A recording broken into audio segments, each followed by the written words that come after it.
Welcome to our special coverage, breaking into regularly scheduled programming here on the Lansing Sports Network on 94.9 MMQ and the game 7:30 a.m. This is our Lansing Sports Network special coverage of Michigan State's football head coaching hire. I'm Beanie. You can hear me weekdays from 4 to 6 p.m. My show is Offensive Minded on the game 7:30 a.m.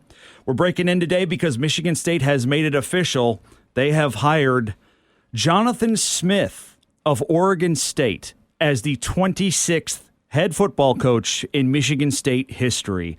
That news coming down officially right around 1 p.m. today. Michigan State making it official with a press release. This had been widely speculated and reported on basically since the middle of the week. Alan Haller did one excellent job keeping everything locked down really tight throughout this search. We didn't start to get some actual leaks, if you want to call them that, really until the last week or so when the Jonathan Smith thing really started to pick up.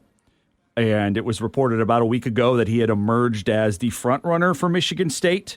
And here we are, less than a week later. He has officially been named Michigan State's 26th coach in program history. There will be a press conference to formally introduce him, but that's not going to be until early this week. That has not been formally announced yet, but Michigan State's saying in its press release that will be held early this week. So I'm guessing that means sometime Monday through Wednesday. If that comes out while we're on air here for the next hour, we'll let you know. But Oregon State is where they get this guy from. If you haven't watched Oregon State this year, they just finished their regular season. They lost big at arch rival Oregon last night, 31-7. But if you're unfamiliar, let me just give you my tea leaves on what Oregon State is about. First of all, Jonathan Smith is an offensive coach. He played quarterback at Oregon State, and he was on probably the best team in Oregon State history.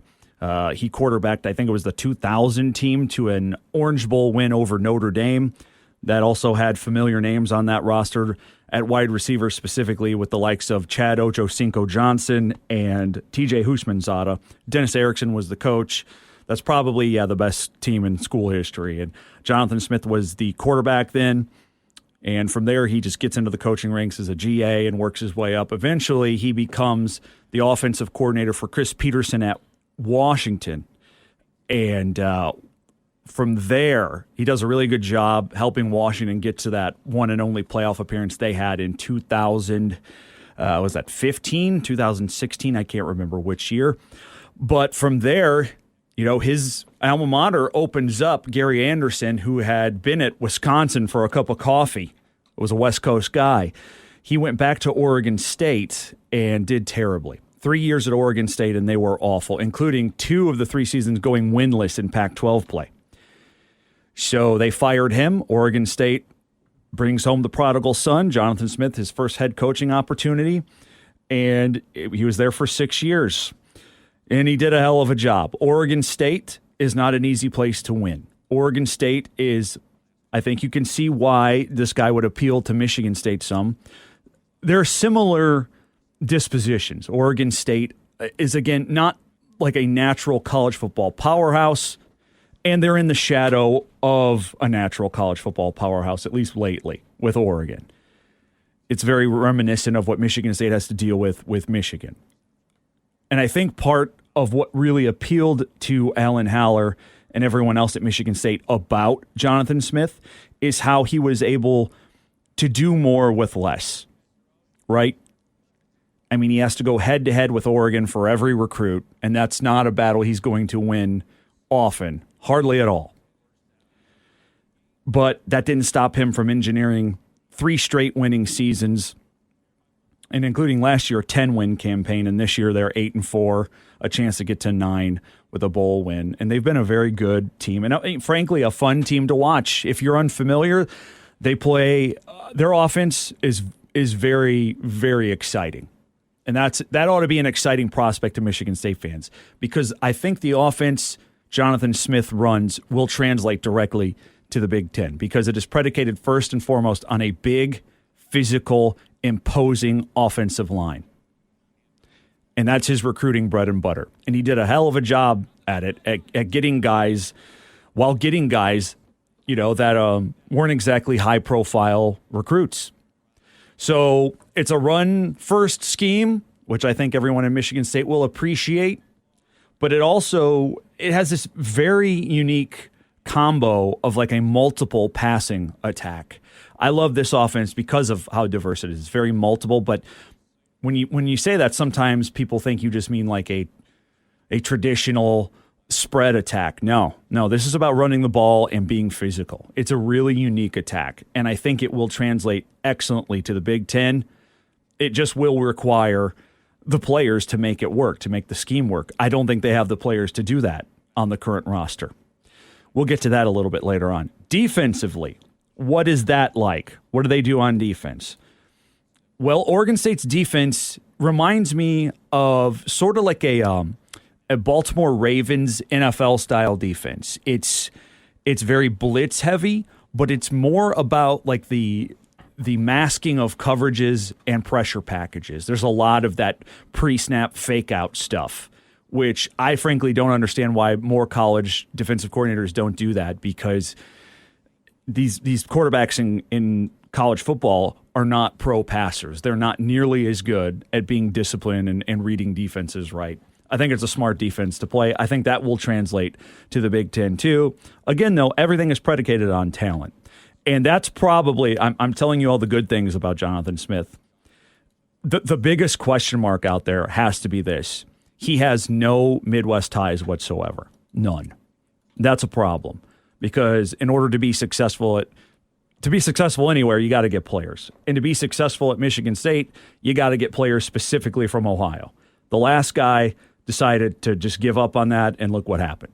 He focused on going to Georgia and Florida, and they had some success there, but you can't just neglect Ohio. It has traditionally been the most important recruiting footprint and pipeline for this program.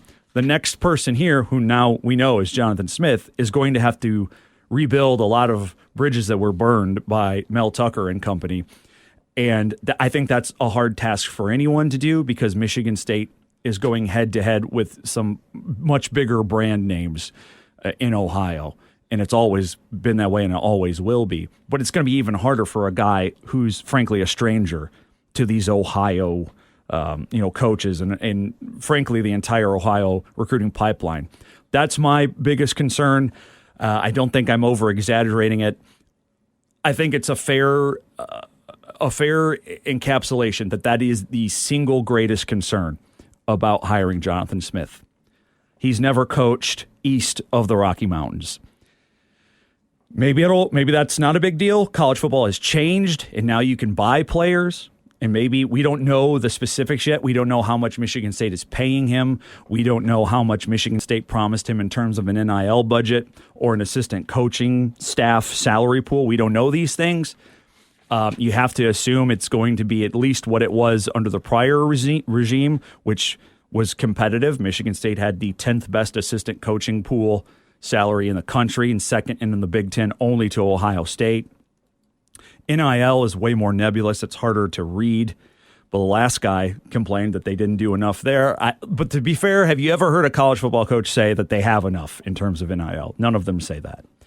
So I got to believe there's a plan in place. This is the kind of hire you can't make without building in a ton of support because of his unfamiliarity with the region. And I'm sure Michigan State is aware of that. Also, it's not the first time someone's hired someone that doesn't make sense in their geographical footprint. And when that happens, traditionally one or two vestiges from the prior regime stay on staff as holdovers for continuity, but also for that recruiting purposes in that recruiting pipeline in that geography. Harlan Barnett has told Graham Couch that he will stay on Michigan State's staff in whatever capacity. We don't know what that means. But he said he wants to stay on the staff, and he's happy to do whatever it would take to help him be successful. Okay, maybe that will help. Harlan Barnett has done a decent job recruiting Ohio in the past. I think that would be a good move to help Jonathan Smith. But also keep in mind that most head coaches want to bring in their entire staff. So we'll have to see how that shakes out. But Graham Couch is reporting Harlan Barnett said he will stay on Jonathan Smith's staff. But I don't think that's entirely Harlan Barnett's decision. So we'll have to see. We don't know anything about that. It has been reported at 11:30 this morning, Alan Howler relieved every coach on the staff from top to bottom. Everyone was let go, including Harlan Barnett, including, what surprised me, Courtney Hawkins, a young up-and-coming recruiter and position coach who has done one hell of a job at Michigan State developing wide receivers, and he's done pretty good recruiting Ohio too, all things considered. I wonder if he'll be retained by Jonathan Smith. Who knows? Another big question I have is who will be the defensive coordinator, and if I have my druthers, I would like Jonathan Smith to bring Trent Bray, his defensive coordinator at Oregon State, over with him, because the way they play really, really good defense. Everyone thinks about Oregon State and they think about the offense because it's an offensive-minded coach, but they have had a really good defense over the last few years, and I like the scheme they run. I would like them to bring him with, but naturally, we don't have this official yet, but what tends to happen when a head coach leaves for another job, they promote one of the coordinators to take over.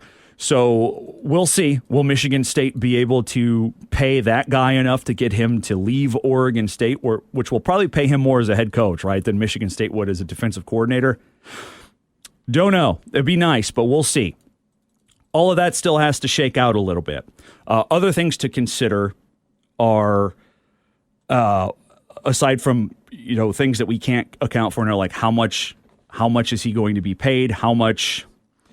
What did it take to lure him away? I've seen some speculation. Apparently, Jonathan Smith, Oregon State paid him better than I thought. Oregon State was paying him about $5 million this year. So he was supposed to make an average about $5 million through the next 5 years or 6 years. It was like a 5-year, $30 million thereabout deal. Well, obviously, Michigan State offered more. The last guy was making $9.5. I doubt it's $9.5, but we'll see. That'll come out in the coming days. Stay tuned for that. And it will have to, because it's public information. This is a public school. And before this can actually be made 100% official, there has to be an emergency board meeting where the Board of Trustees votes this through. And once they do, we will have those numbers in front of us. So stay tuned for that. That'll be coming up whatever day they introduce them, be it Monday, Tuesday, or Wednesday. We'll get all of that. I suspect it's much more than $5 million per year. On top of that, though, I've seen a lot of people speculate, like, why would this guy leave his alma mater? I can understand why people would think that that's an impossible move, and you might be skeptical why a guy would do that to his home.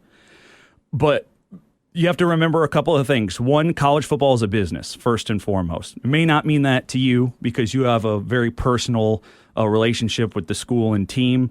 But to the people that do this for a living, it's work. It's a business.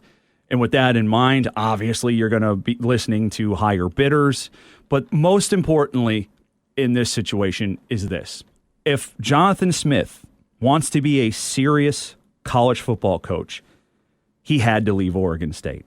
And that's because, if you don't believe me, just go on Google and look up Oregon State's 2024 schedule. They have 3 games because they don't have a home, because the Pac-12 has been effectively dissolved and absorbed by the Big Ten and ACC. Oregon State and Washington State have been left out to dry. They don't have a home. I don't think it'll stay that way. They'll probably wind up in the Mountain West, and maybe that'll become the new Pac whatever, because they were able to successfully win a court battle to retain the rights to that conference brand and image.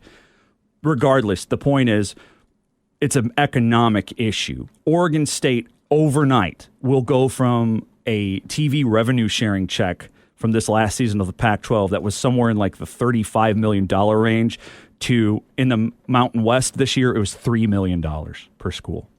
That is an enormous difference. And I understand if you don't know a lot about the dynamics of the financials and economics of college football, because it's very boring to talk about. But take a look, Google it, do a little bit of reading, and you'll see what I mean. Going from $35 million per year in terms of a TV revenue sharing payout to $3 million, that's a $32 million difference. That is the difference between, it's worse than life and death. because most athletic departments operate in the red to begin with. College football is very weird. It's not like our free market economy where things just naturally work out based on survival of the fittest economically. Nope. College sports is very weird. The best brands often lose money. Isn't that bizarre to think about? UCLA is joining the Big Ten because they have lost money hand over fist for a decade now. They are so far in debt, they had to make the previously unconscionable decision to leave the Pac-12, a West Coast conference, for a Midwest conference in the Big Ten, all because of money. This is the number one consideration nowadays. And Oregon State is in a very dire situation. Jonathan Smith's career, and he's a young guy, he'll be 45 next month. His career could not continue as a serious Power 5 head football coach at Oregon State. It's unfortunate. It sucks. It's not his fault. It's not Oregon State's fault. But it is the nature of reality right now. That had to change if he wanted to continue in this career. And it's really awkward because he has to do that to the people that helped make him who he is. But it's also not the first time it's happened. Even before this wild day and age of West Coast teams and East Coast conferences and all that, I mean, it wasn't that long ago Rich Rodriguez had a really good thing going at his alma mater. And at the height of what they had accomplished there, he pulled up the stakes and went to Michigan, something no one thought was possible. So it's not completely unheard of. The dynamics now, though, are really at play. That's what's driving this. So Oregon State loses Jonathan Smith, and their loss is Michigan State's gain. Jonathan Smith, the 26th head football coach in Michigan State history, and they're expecting to introduce him at a press conference Monday, Tuesday, or Wednesday. All right, let's take a timeout. We'll come back, and on the other side, we'll bring on Tim Stout. He's going to call in.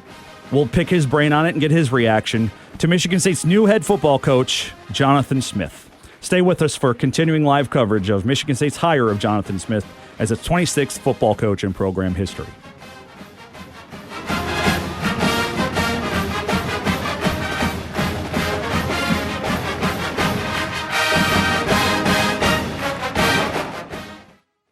What are you up to tonight? You want to meet up for cards at Homebrew Tabletop Game Lounge?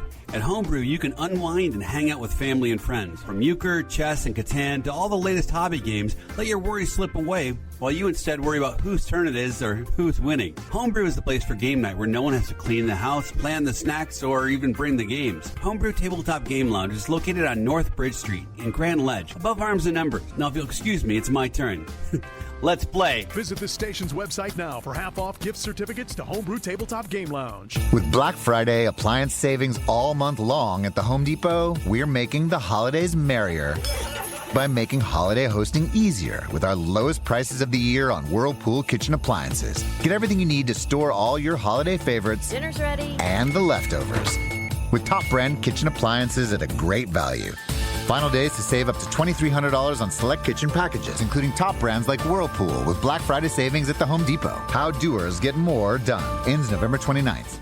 This holiday season, Capital One reminds you to give yourself the gift of 1.5% cash back with the Capital One Quicksilver Card. Can I earn 1.5% cash back on birds? Birds? What if you sent your true love 2 turtle doves plus a partridge in a pear tree? Sure, but why would anyone want that? The song was very convincing. Earn 1.5% cash back on all your holiday purchases with the Capital One Quicksilver Card. What's in your wallet? Terms apply. See CapitalOne.com for details. Dell's Black Friday event is their biggest sale of the year. Shop limited time deals on laptops like the stylish, innovative XPS 13, engineered to do it all on the Intel Evo platform. Plus, save big on ultra-sharp monitors and top brand accessories. It's the perfect time to upgrade any home, business, or gaming setup powered by Intel Core processors. Shop now at Dell.com/deals to take advantage of huge savings and free shipping. Again, that's Dell.com/deals. Are you ready to smell better naked? I'm Dr. Shannon Klingman, the OBGYN creator of Lumi, the whole body deodorant that's clinically proven to control odor for 72 hours on pits, feet, privates, and beyond. It's pH optimized to safely and effectively control odor anywhere you have it, but wish you didn't. Plus, it's proven to work better than a shower with soap alone. Whether you shower twice a day or 3 times a week, Lumi works better. And did we mention it's aluminum free? With over 200,000 5-star reviews, I'm so sure you're going to love it, or you can return it for free. There's a special offer for listeners. Use code RADIO20 and get an extra $5 off a Lumi starter pack that comes with a solid stick, cream tube, free product of your choice, and ships free with code RADIO20. LUME deodorant.com, code RADIO20 for an extra $5 off a Lumi starter pack. Love it or return it for free. That's LUME deodorant.com, code RADIO20. The Game, 7:30 a.m. WVFN.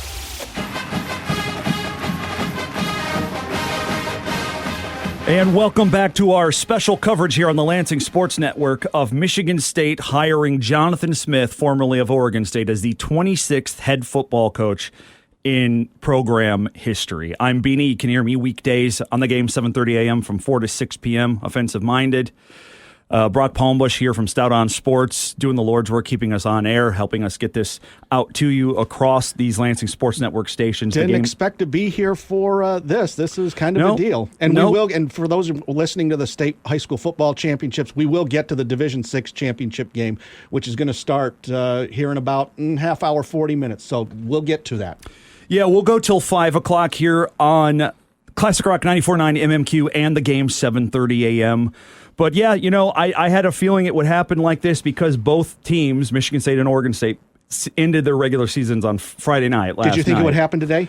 No, I thought it would be formally press released on Monday morning. Okay. But I was just kind of, frankly, worried because it's hard to do when it's not normal working hours. But Speaking of that, we appreciate now the Dean of Sports himself, Tim Stout, taking some time out of his non-working hours to join us on phone to talk about this big news occasion. So, Tim, thanks for making time. We appreciate it as always. Your general reaction when the news came down about 3 hours ago, Jonathan Smith, the new head football coach at Michigan State.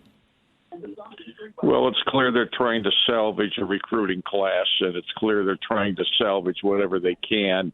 The timing of this thing was we got to try to hit the ground running with what we're going to do for 2024. And, the holdup was clearly going to be whether or not Jonathan Smith agreed that after last night he was done at Oregon State, and he was going to take the Michigan State job. He's got a lot of work to do in a short period of time, obviously. And I think he obviously, if he was going to do it, he had to do it right away because, again, the portal's December 4th. The scholarships are on December 20th. And they're down to 8 of those guys now. And all he had to do was watch the game last night against Penn State to realize they are so far from where hiring a new coach, is the goal to turn things around. That obviously it's going to be he might be on the phone with, recruits or assistant coaches now because he's got a lot of work to do here in the next couple of weeks. Whether he, is going to have success or not is anybody's guess. You can come up with enough stats like you can with any coach, Mel Tucker or anyone else, to suggest that he could be. Or you can come up with stats that, is this a risky call? I think the one area where it is risky is he has absolutely no experience in the Midwest, and Michigan State, with its success in football through the years, has been Midwest-oriented. That clearly is going to be an adjustment for him and how he coaches at this level. So we'll see.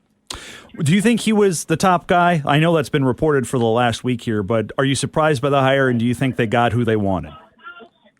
Well, there have been a lot of different coaches who have been in in discussion ever since it was relatively clear, that Mel Tucker was going to get fired and that they were not going to promote anybody within this own staff. And Oregon State, because they got off to a good start, and he's 44 years old, his name was always lumped in there with a lot of other guys. So from that standpoint, I guess I'm not necessarily surprised. He was in a conference that was falling apart, so that made him vulnerable. Oregon State wanted to keep him, but, if he was going to move, he was probably going to have to move now. They finished 8-4. Which, I guess by their standards is fine. Did he have the same challenges there that he is going to face at Michigan State? And you can probably argue that that's accurate. In other words, can he get the maximum out of less than the maximum resources that the other powerhouses in the Big Ten have? And that will be the challenge for him. Can he make do with not having the most name, image, and likeness money? Can he make do without having the highest paid assistant coaches? Can he make do without having the highest paying donors? All that stuff is going to go into it. How he adjusted that at Michigan State, if he has some reasonably similar success from what he had at Oregon State, then so be it. I mean, his stats. He's 34-35, but he's 15-7 in the last 2 years. Take that for whatever it's worth to anybody. Do you get the sense that part of what appealed to Michigan State so much about Jonathan Smith was kind of what you just alluded to, the fact that he was able to do more with less in a situation where he was at a school that was always in the shadow of the preferred and premier program in state, and yet it took a while. Like you said, I mean, he went 2-10 his first year, 5-7. Second year, COVID year, was his third year, 2-5. They got to 7-6 in year 4, then 10-3 last year, 8-4 this year. It took a while, but do you get a sense that that was a big component to this? The fact that he was able to manufacture success with less resources. Yeah, because I think Oregon State clearly has to have fewer resources for success than Michigan State does. It has not had the football success through the years, clearly, that Michigan State has had. Moving forward, though, in a different world that we have. I mean, like I say, anybody who watched the game last night, and Penn State's the third team of the Big Ten, not the first team of the Big Ten, okay? So all he has to do was, and that, by the way, was as big a mismatch, even though the score wasn't as great as some of their losses have been, that was as big a mismatch in a variety of ways that I'd seen in a long time. But the good news for him is you don't have to play him next year because Penn State's off the schedule. But that's the third team of the Big Ten, not the first or the second team. And, yes, I think there had to be an element that he had success at a school that wasn't Southern Cal, wasn't Notre Dame, wasn't Oklahoma. The schools where, whatever you want, whatever you need is what you get. He had to scrape by, and they have a tremendous financial issue there with their athletic department to begin with. I think if they could have paid him more and kept him, they would have done that. But they're so uncertain with the future. There are those two schools in the Pac-12 that are left that I guess he figured I might as well go. And you know what? I guess in a way he's coming in at a good time because they're out of those divisions now.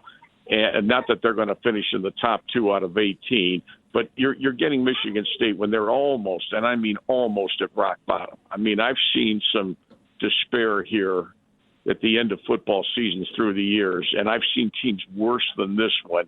But at the end here, to me, it was almost as if they would have had to play another game next week. They almost would have had a problem fielding a coherent team for a variety of different reasons after just trying to get through it all last night. At least that's my opinion.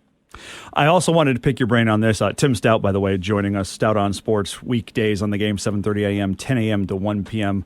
Because, Tim, you have covered this program for 50-plus years, and I know you're really fond of the Darryl Rogers era, especially the 1978 Darryl Rogers team. And what's interesting to me about Jonathan Smith, and correct me if I'm wrong, I think this is the first offensive-minded coach Michigan State has hired, aside from John L. Smith, since Darryl Rogers. What do you make of that? Well, I hope he can get some guys that can play, to play his offense. I think one thing that's good is he's 44 years old. I mean, I don't think he has hit the height of his career in his own mind. I mean, they didn't win anything in the Pac-12.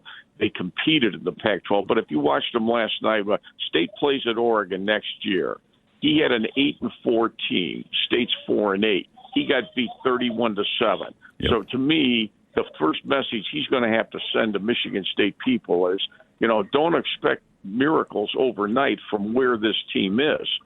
Again, all you have to do is I'll be curious to see how many of these players that he thinks can help them in the future as opposed to the players that he thinks need to go into the portal or graduate or whatever. And then how many more does he think he needs from the portal? But the other thing is, how fast is he going to get help recruiting with assistant coaches that he's got to hire yet? My sense is he clearly will bring someone from Oregon State.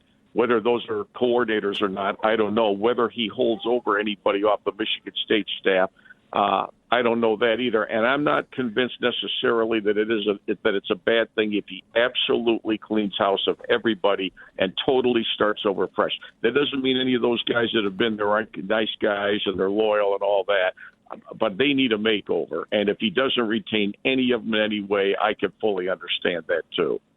You know what else is interesting to bring up Darryl Rogers again, Tim, is it's definitely the first West Coast guy they've hired since him. And I wonder, since you were there covering that, do you find anything like informative about that, about maybe things Darryl Rogers didn't perceive that Jonathan Smith might be in for that he's not planning on? Well, when Darryl came here, college football was not as much nearly as a passing game as it has become today. I mean, today, if you don't throw it around, I mean, even in the high schools, if you don't throw it around, you're getting left behind. So what he does, it requires talent that can do it. I mean, in my opinion, he better go find some quarterbacks. Not one, not two, not three, not four. He better go find some quarterbacks if he's going to try to do what he's doing. He's got to clearly find receivers of the Keon Coleman type. I mean, he needs offensive linemen desperately, in my opinion, to play that schedule that they're going to play. But when Darryl came here, he was more of a trendsetter because nobody in the Big Ten threw. He inherited a quarterback who was barely a Big Ten quarterback in Eddie Smith. But he worked with him. But what he did inherit was great receivers. And by the time he got done through his first year, they had turned. He knew he couldn't just pound teams into submission, which was the trend in that day, 50 years ago. Today, everybody throws it. So, the question to me is he going to have the talent to make it work? That, to me, is his challenge between now and spring practice. Tim, we appreciate you making time for us on short notice and on a holiday weekend. I appreciate it. Thank you, man. We'll let you get back to those grandbabies now. Okay, thanks, buddy. Talk to you soon. Thanks, Tim. Appreciate it. We're all pulling extra time here because, it's a momentous occasion. Ain't that right, Brock? Part of the deal. It is. But we have a couple minutes before this break. Yep. Why don't I'll give you the comments Alan Haller made. He hasn't appeared publicly, but he did put out some words in his press statement, the press release officially at 1:00 today.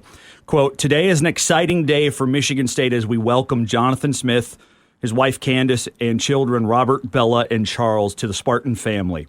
Jonathan has a proven track record of success, building the Oregon State program from the ground up by implementing a plan resulting in sustained historic success for the Beavers. He's been a part of championship staffs, coached in the college football playoff, and understands what's required to be successful at the highest level, learning from some of the game's most successful coaches. On the field, his teams are tough and physical, yet innovative. This year, Oregon State has controlled the line of scrimmage on both sides of the ball, ranking among the nation's leaders in both rushing offense and rushing defense.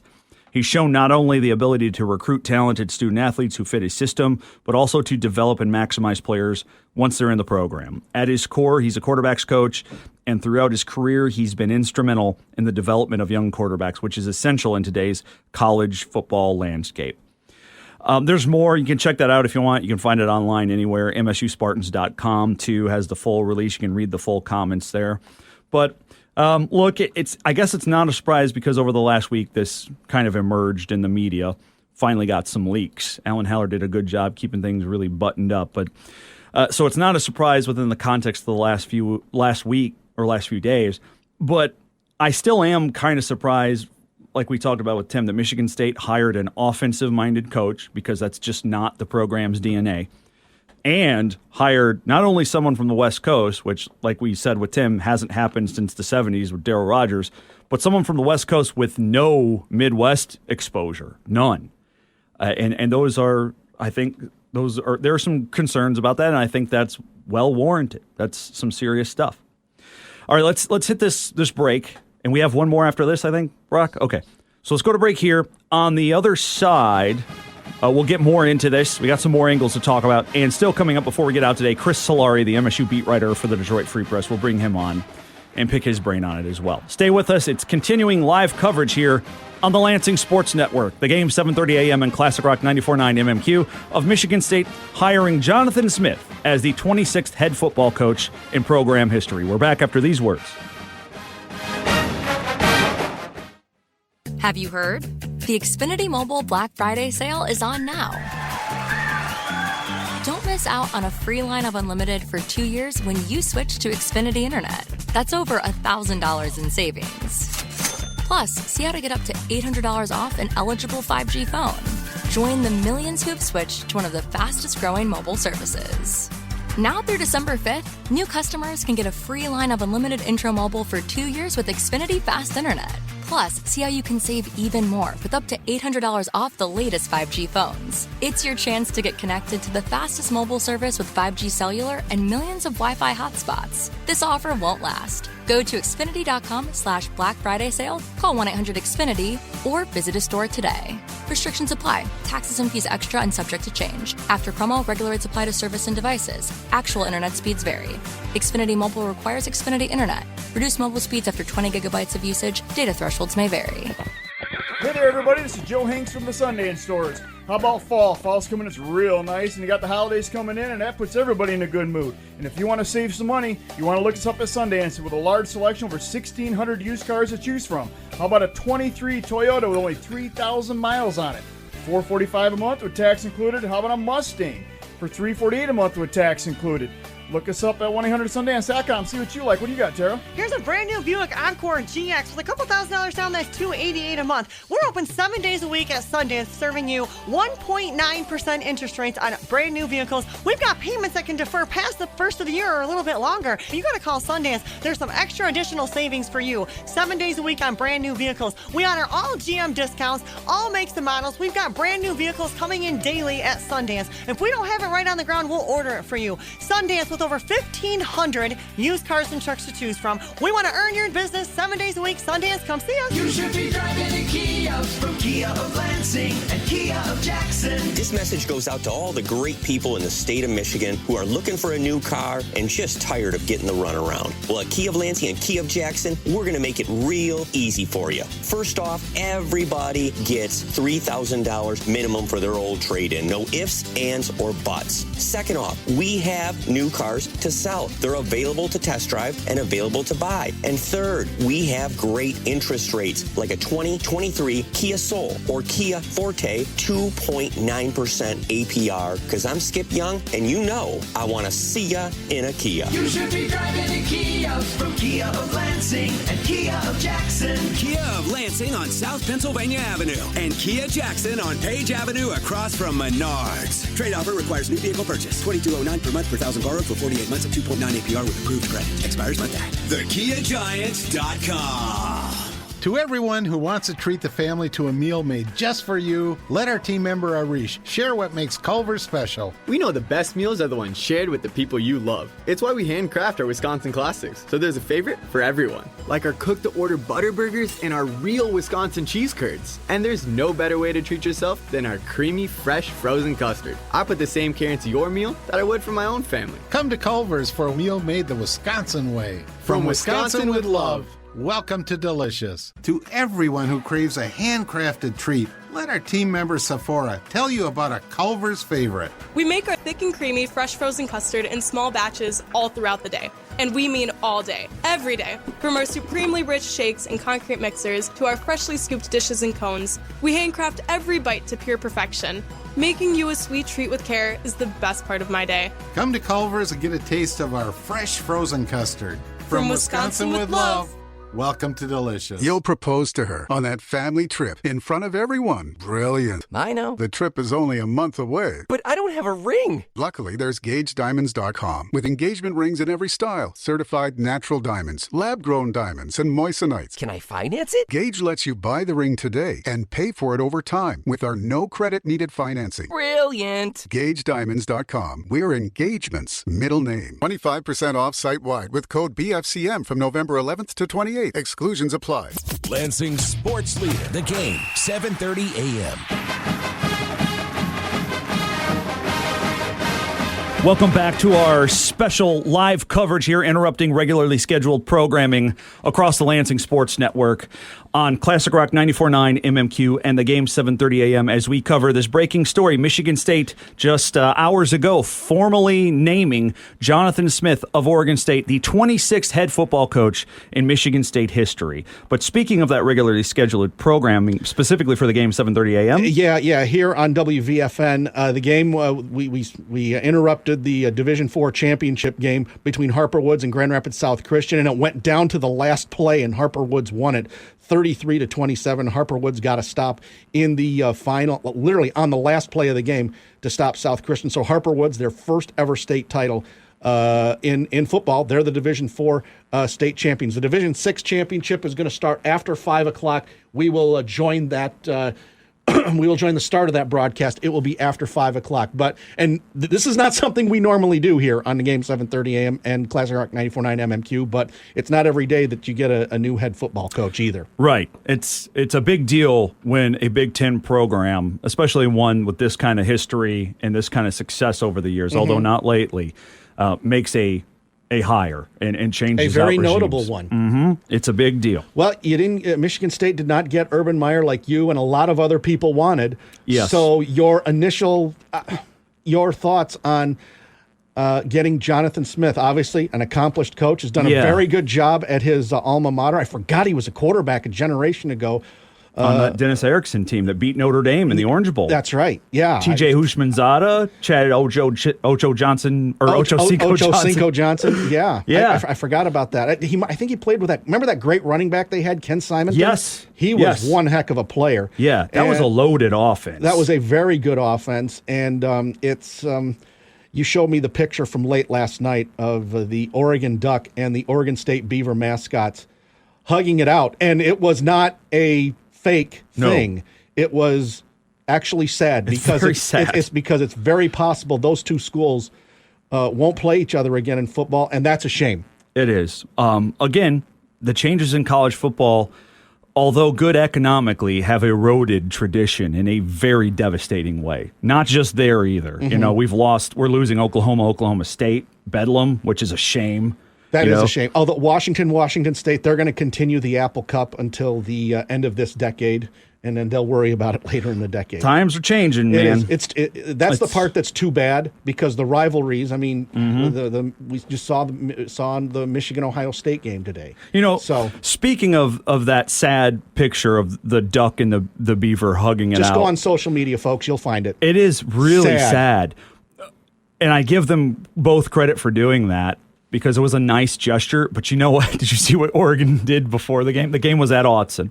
Oh, in Eugene, okay. And before the game, while people are filing into the stadium, Oregon had the Michigan State game on the screen, on the Jumbotron. Ouch. It's a rivalry, so you're going to do cold-blooded stuff. That is cold-blooded. But I thought, oh, man, come on. They're losing their home, and you're going to pull this because they're going to lose their coach, too? Probably. Low blow. You know what? I give Jonathan Smith credit for not lying to everybody and say, I'm not interested, and then pull a Steve Sarkisian, and then 30 minutes later get on a plane to go take the USC job, which is what he did 15 years ago. He was remarkably transparent when he went on as much as he could. Yeah, he went on an interview statewide in Oregon, I guess like this big sports radio guy in Oregon, on, was it Tuesday night? And if you haven't heard it, it doesn't matter now, but it was interesting. I played it on my show because it was fascinating. Yeah. And the guy asked him point blank, like, are you talking to Michigan State? Are you interested in that job or any others? And he said, I'm not trying to be sarcastic, but I have an agent that I pay a lot of money. He better be talking to the other schools because that's what I'm paying him to do. And I don't know if I've ever heard any other coach answer that question like that. Because the coaches always lie about that. That's part of the reason I've lost kind of respect for them. Yeah, because they have to. You have to lie to everybody. Come on. Well, he didn't. I mean, he wasn't completely honest. You don't lie to people because people can sniff it out, but you don't necessarily tell the whole truth either. Yeah, I was impressed by that. I give him credit for that. And then he tweeted this out today. We'll go to break with this. Here's, I guess, a portion of a statement he put out on Twitter about 2 o'clock today. As I start this next chapter of my coaching career, I want to first thank all the players, coaches, and colleagues I've worked with the last 6 years I will cherish the memories and friendships. I also want to express my deepest gratitude to the people of Oregon State and Corvallis for your support. When I first arrived as a freshman college student, I had no idea the opportunities and relationships this community would provide for me and my family. The collective impact you have made makes it impossible for me to thank everyone individually, but I am forever grateful. And it must sting because he's an alum, right? That's got to hurt. That's the thing. Yep. Let's go to break. On the other side, we'll bring on Chris Solari, the MSU beat writer for the Detroit Free Press, to end our special coverage of Michigan State hiring Jonathan Smith as the 26th head football coach in program history here on the Lansing Sports Network. Classic Rock 94.9 MMQ and the game 7:30 a.m. They say it's not a party till I show up. Nick! Is it my charming personality? Oh, Nick. Or is it because I bring these? Holiday Instants. Yep, thought so. Liven up the holidays with Holiday Instants from the Michigan Lottery. 4 fun tickets like a partridge in a pear tree and holiday wishes with the chance to win up to $500,000. And gift big with new 500 times Moneymaker with top prizes of $6 million. So gift something wonderful with Holiday Instants from the Michigan Lottery. Knowing your limits is always the best bet. The holidays start here at Kroger with a variety of options to celebrate traditions old and new. Whether you're making a traditional roasted turkey or spicy turkey tacos, your go-to shrimp cocktail, or your first Cajun risotto, Kroger has all the freshest ingredients to embrace your traditions. Kroger, fresh for everyone. Now's a great time to stock up on cereal. Boxes of Quaker Captain Crunch or Life cereal are just 99 cents each with your card and digital coupon. Kroger, fresh for everyone. You should be driving a Kia from Kia of Lansing and Kia of Jackson. This message goes out to all the great people in the state of Michigan who are looking for a new car and just tired of getting the runaround. Well, at Kia of Lansing and Kia of Jackson, we're going to make it real easy for you. First off, everybody gets $3,000 minimum for their old trade-in. No ifs, ands, or buts. Second off, we have new cars to sell. They're available to test drive and available to buy. And third, we have great interest rates like a 2023 Kia Soul or Kia Forte 2.9% APR, because I'm Skip Young and you know I want to see ya in a Kia. You should be driving a Kia from Kia of Lansing and Kia of Jackson. Kia of Lansing on South Pennsylvania Avenue and Kia Jackson on Page Avenue across from Menards. Trade offer requires new vehicle purchase. $22.09 per month per thousand borrowed for 48 months at 2.9 APR with approved credit. Expires month act. TheKiaGiant.com.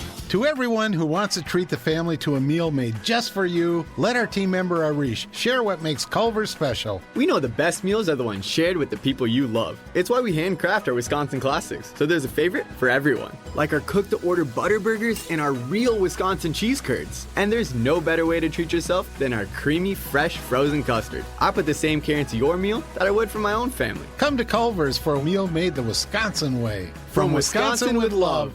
Welcome to Delicious. To everyone who craves a handcrafted treat, let our team member Sephora tell you about a Culver's favorite. We make our thick and creamy fresh frozen custard in small batches all throughout the day. And we mean all day, every day. From our supremely rich shakes and concrete mixers to our freshly scooped dishes and cones, we handcraft every bite to pure perfection. Making you a sweet treat with care is the best part of my day. Come to Culver's and get a taste of our fresh frozen custard. From Wisconsin with love. Welcome to Delicious. You'll propose to her on that family trip in front of everyone. Brilliant. I know. The trip is only a month away. But I don't have a ring. Luckily, there's GageDiamonds.com with engagement rings in every style, certified natural diamonds, lab-grown diamonds, and moissanites. Can I finance it? Gage lets you buy the ring today with code BFCM from November 11th to 28th. Exclusions apply. GageDiamonds.com. We're engagements. Middle name. 25% off. Welcome back to our special live coverage of Michigan State hiring Jonathan Smith as the 26th head football coach in program history here across the Lansing Sports Network. That's Classic Rock 94.9 MMQ and the game 7:30 a.m. Beanie, you can hear me weekdays on Offensive Minded on the game 7:30 a.m., 4 to 6 p.m. Another voice you frequently hear, Brock Palmbush, keeping us on the air here. Stout on Sports, weekdays, 10 a.m. to 1 p.m. Thank you for being here and helping make this possible. And we also want to say thank you, in addition, thank you to Brock. Thank you to Chris Solari, the MSU beat writer for the Detroit Free Press, who joins us now by phone on this very newsworthy Saturday after Thanksgiving. Chris, how you been? Busy day, huh? Yeah, I'm doing well. I'm hoping you recovered from that Thursday spell that you had. Sounds like you caught the vapors with the Packers a little bit. Well, I don't want to rub it in on people. Everyone knows I'm a cheesehead, but I was expecting a thorough ass whooping on the receiving end, not the delivering end. So to deliver it was a Thanksgiving miracle. We'll get to that on the next episode of Nachos and Kneecaps, which will be a week from tomorrow. You will. It was very surprising, but I'll take it. I'm trying to. That's a good segue, Chris, because for the last week we've heard that Jonathan Smith was the front runner in this race. He really emerged over the last week. But I still do kind of feel like it's a surprising hire, given that Michigan State hasn't hired an offensive-minded coach since John L. Smith. And before that, you got to go back to Darryl Rogers in the 70s. And they haven't hired... And John L. Smith, I believe, was a defensive guy. Oh, was he? I mean, we talk about Smith's, offense being, so prolific from his time, but he was a defensive coordinator coming up. Well, that explains a lot now, in retrospect. Going all the way back to Darryl Rogers. I mean, although I don't necessarily know Muddy Waters' profile, but you get the idea. I mean, that's – but you're right. I mean, and if ever there was a display of the need for offensive upgrade in this era in particular, where, you come out of this season averaging 15.9 points, which is the worst since 1991. And even in 1991, that wasn't great. But when the offenses are in the high 20s on average around the country, it was time to make that move. And I think give Alan Haller credit for recognizing that, particularly as a former defensive back. Michigan State's had a wealth of defensive coaches over the years. George Perlis to Nick Saban. And I guess you could say Bobby Williams. I mean, Bobby Williams, I believe, was a receivers coach, but, I think people kind of forget that because it was kind of a forgettable time. But, D'Antonio, and I mean, the tenets of the program were built on defense, and this place will always have that ethos. And I think Jonathan Smith brings that in a head coaching mindset, but he also is a quarterback guru, and that's been – quite honestly, I think that's probably been over the course of the last 15 years, as good as Kirk Cousins was, as good as Connor Cook was, as decent as guys like Brian Lewerke and Peyton Thorne were in guiding some 10-win seasons. They didn't really have the same kind of, I guess, quarterback guru and offensive mind needed to generate things. And I think it's kind of a nice, I shouldn't say nice, but I think it's going to be a philosophical shift on that end. And I think who he keeps, because I do think he'll keep some coaches around. I think Harlan Barnett and Courtney Hawkins are the names that you kind of think about because they have ties to the program's past. But I do think that it's going to be interesting to see how good, and let's face it, not only how good can Michigan State's offense become with Jonathan Smith, you think about how this program has been with the ups and downs over the years on the offensive sides of the ball that people go back to the Dan Rochars and the Dave Warners and all the offensive coordinators, Jay Johnson, all offensive coordinators over the years that have given people frustration and fits, including some of the people on the defensive side of the ball at Michigan State. The one thing that Michigan State has never had a shortage of is offensive playmakers over those years, except for right now. I mean, you had NFL guys at receiver at times. You had Le'Veon Bells and the Jeremy Langfords. You had weapons. Now I think it would be interesting to see how this program takes that turn with an offensive-minded coach, because there's enough offensive talent in the region, both in Michigan and Ohio and some of the surrounding states, to put together a good offensive team to complement what his, whoever comes in to run the defense. Yeah, and, I am surprised that they went away from the program DNA and went with an offensive-oriented coach. But tell me what you think about this. I think it's just a sign of the times, because college football, well, football everywhere, is more offensively oriented than ever. But in college football specifically, I feel like, and you tell me if I'm onto something here, Chris, I feel like rebuilds are capable of being done more quickly by an offensive coach because it's an easier recruiting sell if you have a sexy offense than if you have a dominant defense, right? And I wonder if that was part of the calculus by Alan Haller here. Possibly. I mean, I think there's probably something to be said about that. I mean, you win with playmakers, right? I mean, and where are your playmakers that everybody always talks about? Well, they're the ones putting up the points. I mean, as good as and as flashy as the, hip turning 4-2 cornerbacks can be, how many times a game do they have balls thrown at them? Not as many as receivers do. How many times the defensive tackles have to make tackles as opposed to the running back getting the carries or getting out in the flat and catching the ball with linebackers who can't tackle them and can't cover them. I mean, that's, you're right. I mean, it's kind of the wave. I don't want to say it's the wave of the future because it's always been that way. That's why often the quarterbacks have paid so much. That's why receivers have always been paid so much. And I do think that, Smith bringing that kind of philosophy and I think also as a former quarterback having the mind of how to make the offense work from the top down is something that the program has lacked.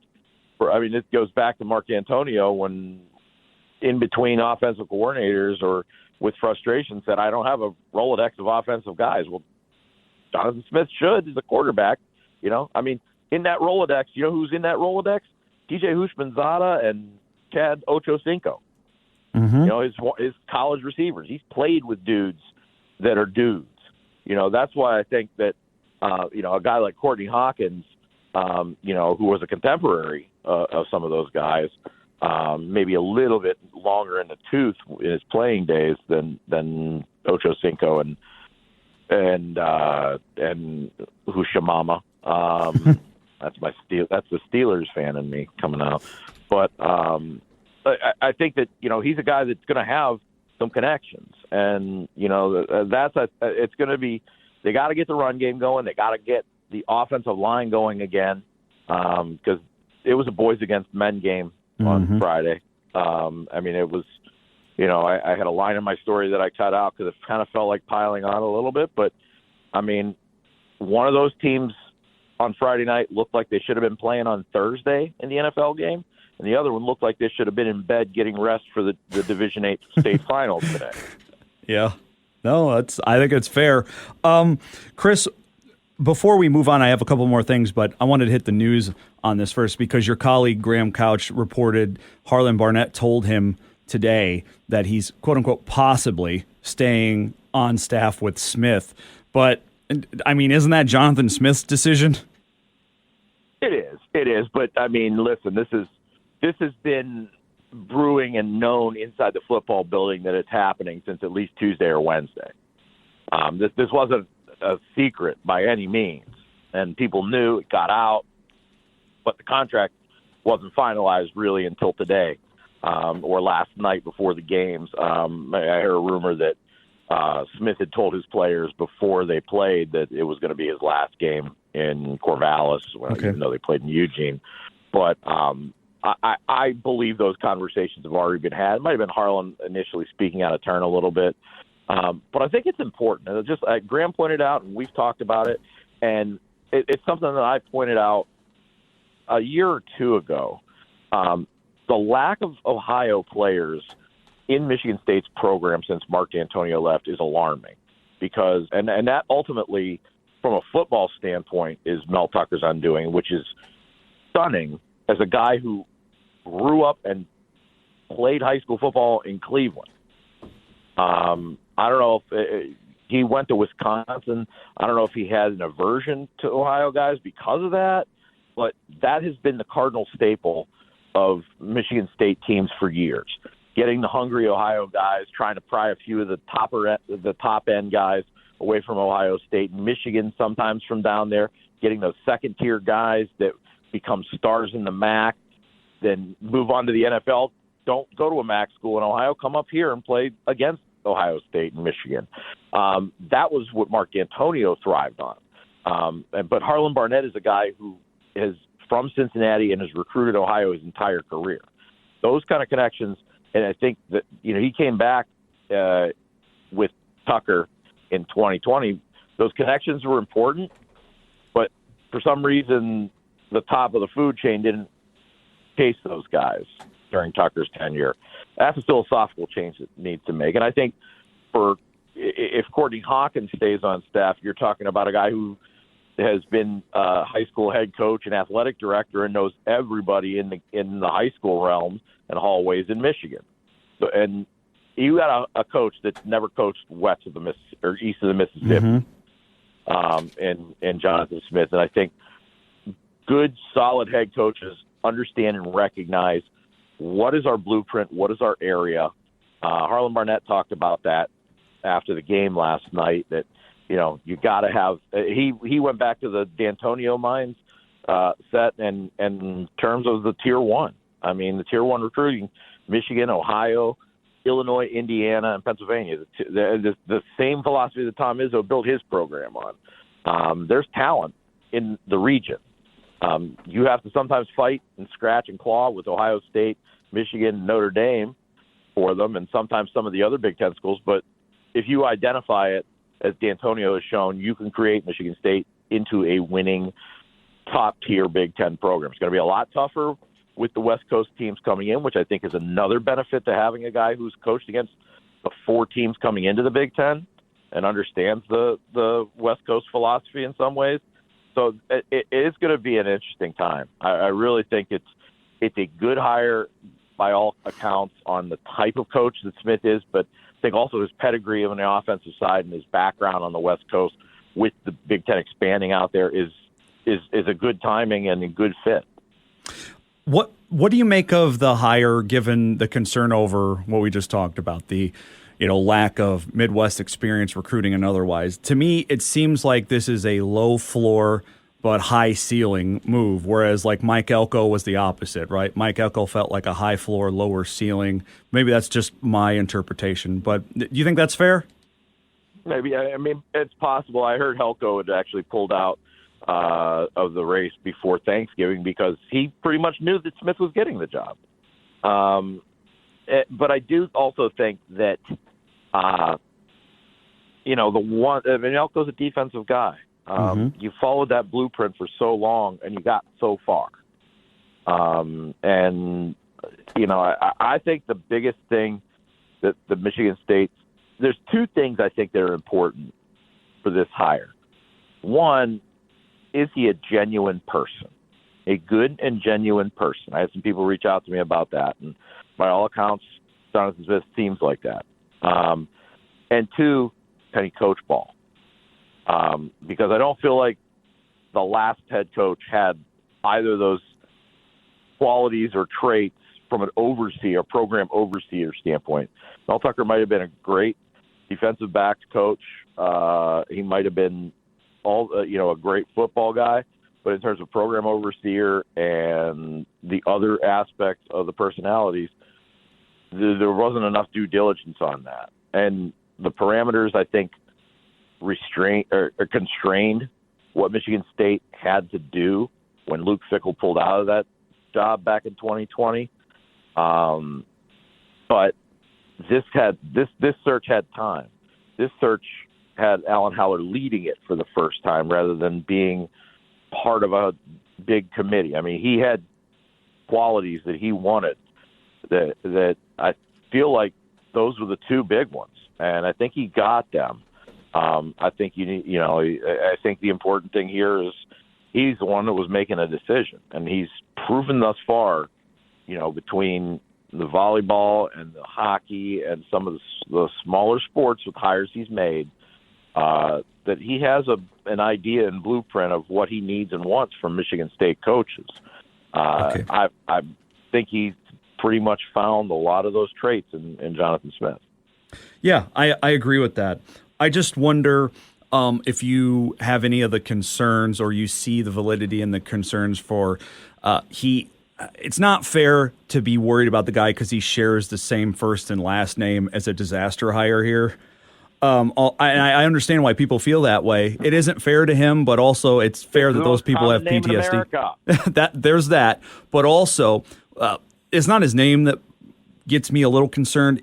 He does have some quirky antics, which they're fine when you're winning, but if you're not, they don't go over well. And I'm specifically, the one that comes to mind was a couple of months ago, I forget, they were playing one of those Friday night games, and he was telling his quarterback to milk the clock, and he made a pretty inappropriate gesture with his own physical anatomy. And that's just one example. I don't think that's a huge deal, but in context of he's a weird kind of guy, and like his interview from a couple of nights ago, I loved it because he was honest on that Oregon sports radio station when he said, hey, I pay an agent a lot of money. He better be talking to every other job that's interested in me or otherwise. I wonder if that's smart though long term. Ask the guy on the other side of Shaw Lane about that, about how it can be. Yeah, I mean. Don't try. I think this was also part of Mel Tucker's, I don't want to say downfall because there were obviously a lot of other reasons, but I think the part that Mel Tucker didn't grasp that Tom Izzo did, because I felt that there was a lot of Tom Izzo traits in Mel Tucker when they hired him, but he was so concerned about brand and so concerned about things that, the flash and dash and social media, all these things that a coach tells players this is noise, but yet is embracing that, right? You got to live it, right? I think if you're a quarterback out there and you see your head coach doing something like that, what's your reaction? You're going to probably laugh and chuckle a little bit and get at ease in those moments that it's a big situation and say, okay, I know what he wants now. So I think there's a relating. He's 44 years old, right? Yep. I mean, that's a young coach. I mean, that's younger. That's about the same age as Nick Saban when he took the job. That's the little old, like a couple 2-3 years older than Bobby Williams when he got the job. And Bobby clearly wasn't ready, and he hadn't had any head coaching experience, let alone 6 years in what previously had been a coaching desert in Corvallis. This is – and East Lansing and MSU isn't anywhere near the desert that it is at Oregon State when you're so far in the shadows of Oregon anymore. It was – when Smith took that job, I mean, we're talking, I think, 2017. I mean, you're talking that program's coming out of the Mariota era. They're coming out of playing for national titles. Michigan State saw a lot of those Oregon teams that were like that, and Oregon State was just another game along the way.